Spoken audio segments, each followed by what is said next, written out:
Welcome back to Afternoon Live. When it comes to communicating, we all want to be heard, but sometimes that desire to be heard can actually prevent us from hearing others. So here to share tips to be a better listener and ultimately a better communicator, we welcome back podcast host and author of Cannonball, Fearlessly Facing Midlife and Beyond, Amy Schmidt. Great to see you. Thanks for joining us today. Hi, Hannah. Great to see you. So let's start with, what does it mean to be an active listener? Oh, first of all, going into the weekend, right? Put these things away and put them on silent, right? Because we're so disconnected right now. So how can we connect more confidently? So active listening is really a form of communication that requires you to be present, which right there is key, to be present. And it's to take in nonverbal and verbal skills from the person that is speaking, and then be able to listen effectively, to be able to, effectively communicate back what they were telling you. Now, that's a really big definition for saying be present, put the phones away, and listen and be engaged in the conversation. Okay, and what about asking questions? What to ask, how to find the right words?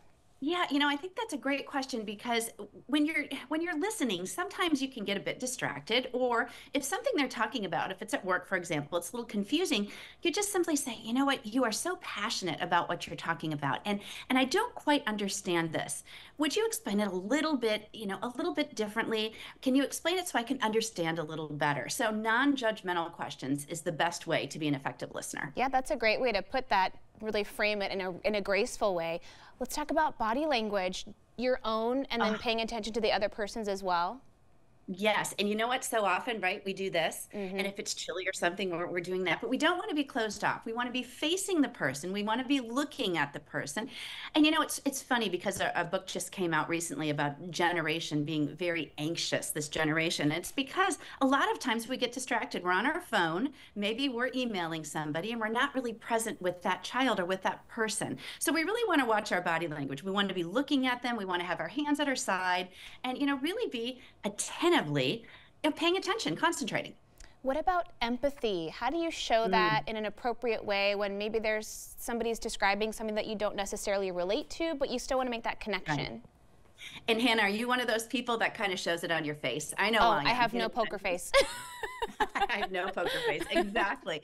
But you know what? When you want to flex that empathy muscle, because what they're telling you might be something very serious and very concerning. And you can tell the way they're projecting that. Maybe they're very nervous and their speech is, a little quicker. Their cadence of their speech is quicker. Or maybe they're breaking out in a bit of a rash. That happens.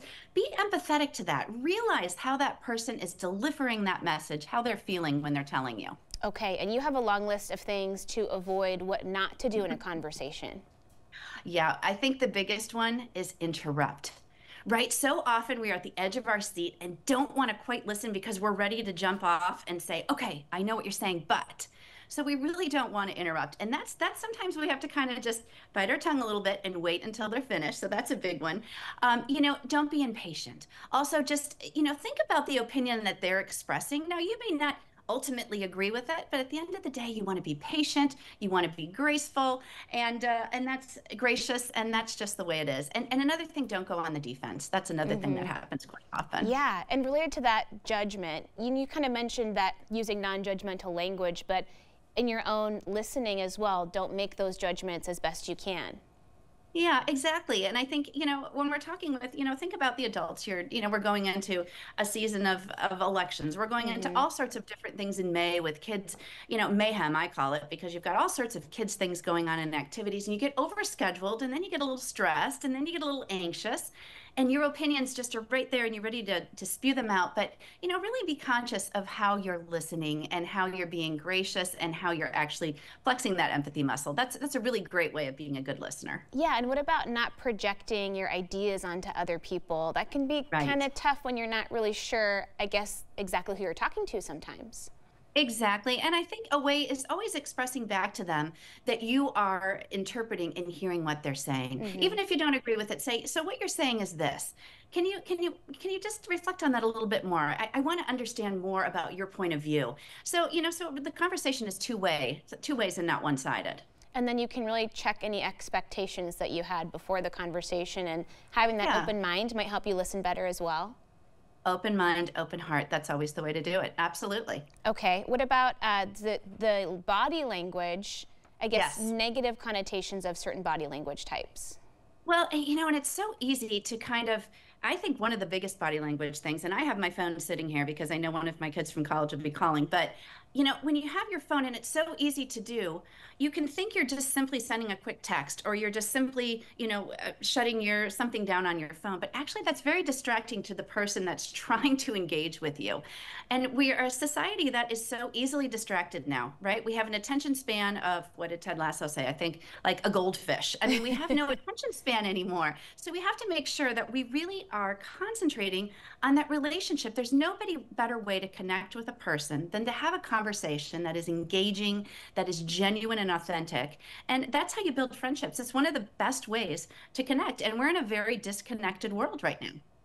Are there ways, if you feel like somebody isn't being a good active listener in the conversation with you, to kind of stop them gracefully and say, hey, I'm telling you something that's kind of important? Yeah, I think there are ways to do that. You can kind of pick up on cues and, and depending on what the relationship is, if it's in the workplace or if it's with your family or if it's a kind of a heated discussion, watch your words, but also say, I really I'm trying to really get your attention here. This is something that's really important to me. And I think I'd love for you to listen a little more attentively. That's fine. And, we have to think about those conversations where we've walked away and felt like we haven't been heard. And I mean, I know that as, even as a child, you kind of walk away and you feel like you're not heard and then you feel deflated. So you want to make sure you're always listening, actively listening and engaged. Yeah, and I think with everything that you've mentioned, always leading with grace and kindness as your intention can just really set you off on a great path no matter what the situation. Absolutely, 100%. I think it's so important. We've really lost the art of conversation. Everything is so instant gratification now and instant messaging and everything else. So, this weekend, really challenge yourself to sit down with someone and have a conversation about something that's really important to them. Maybe think back to a friend or something, and you're thinking back and saying, wow, I should really circle back and talk to her about that because I know it was something that was concerning her. So, that's a way to really form a more authentic and engaged relationship. So I think that's a good challenge for the weekend. I love that. A great way to kick things off on this Friday. Thank you so much again. It was great to see you. Great to see you, Hannah. See you soon. Have a great weekend. You too. The book again is Cannonball, Fearlessly Facing Midlife and Beyond, and we'll have more information on our website at katu.com. We'll be right back with more Afternoon Live right after this.